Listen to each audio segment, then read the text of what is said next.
While fat bikes are able to handle every trail surface out there, they're not exactly known as the most fun or technically capable bikes. Corvus is looking to change all of that with their new Skookum AF, and in this video, I'm going to go over the things I liked and disliked about this rowdy fat bike after a few months of putting it through its paces.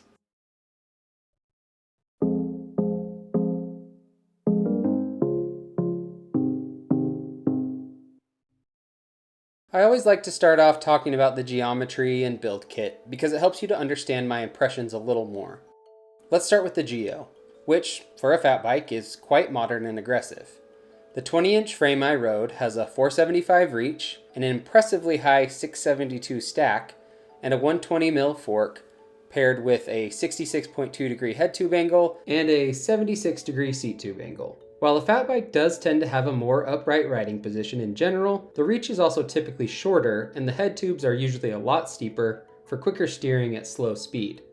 In the normal mountain bike world though, the Skookum AF's measurements put it pretty squarely in the trail category. Nothing super radical, but nowhere near hardcore or hardtail status. The chainstay is 445mm, which isn't short even for a fat bike, but it's not so long that it's impossible to manual or move the rear end around. The seat tube also isn't the shortest out there, but it's enough to get a decent sized dropper on. I go over the components more in my first look video, so go check that out if you want more details, but I rode the GX Eagle model, which has a Mastodon Pro and upgraded carbon Big Sue wheels. It's a really nice build, but fair warning, it's also not the cheapest bike out there, with the setup I rode coming in at almost $5,000. Now let's talk about things I liked about this bike, and there are quite a few. First off, the geometry is extremely comfortable. One of the first things I noticed was that it was something I could ride for hours on end, no problem. While the reach is on the longer side, the stack is really tall, so you end up in a much more upright riding position. I'm not talking beach cruiser status here, but you're not leaned over like you're trying to race everyone you see.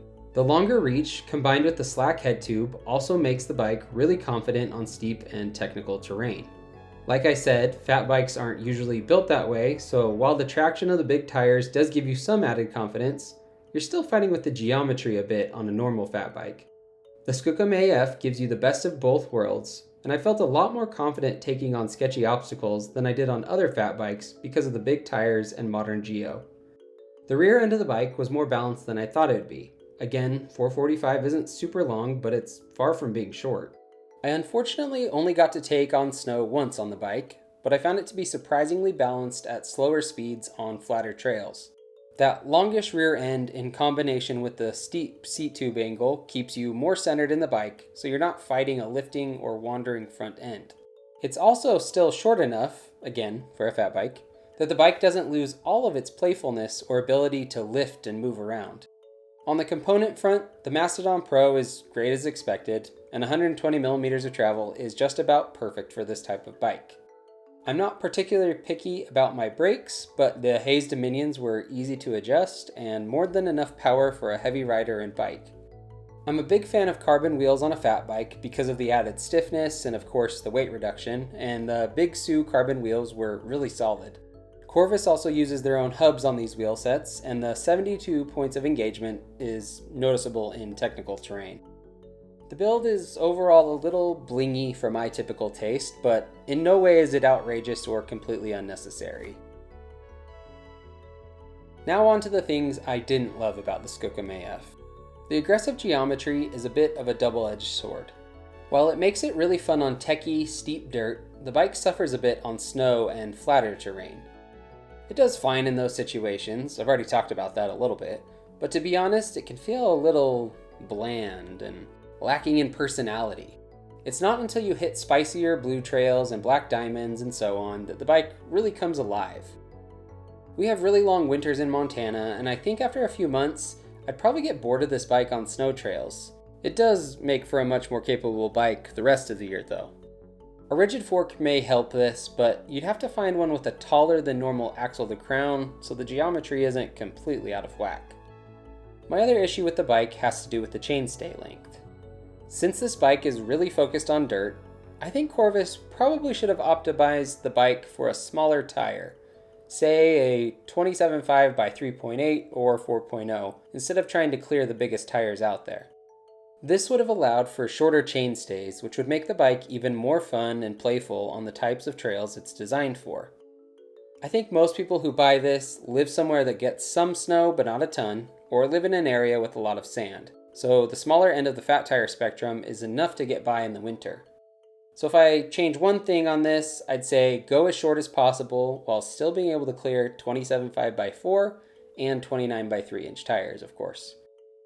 Speaking of, I'd 100% recommend getting a 29 plus wheel set for this bike.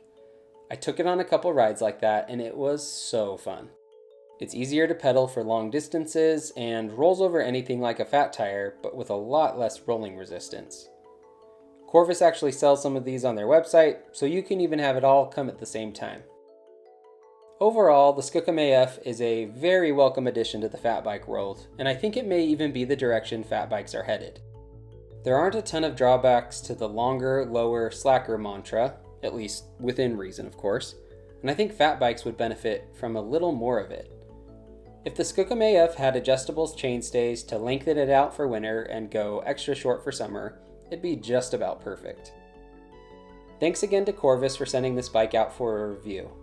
If there's a bike you'd like to see me review in the future, let me know down in the comments and help me out by reaching out to whoever makes it yourself.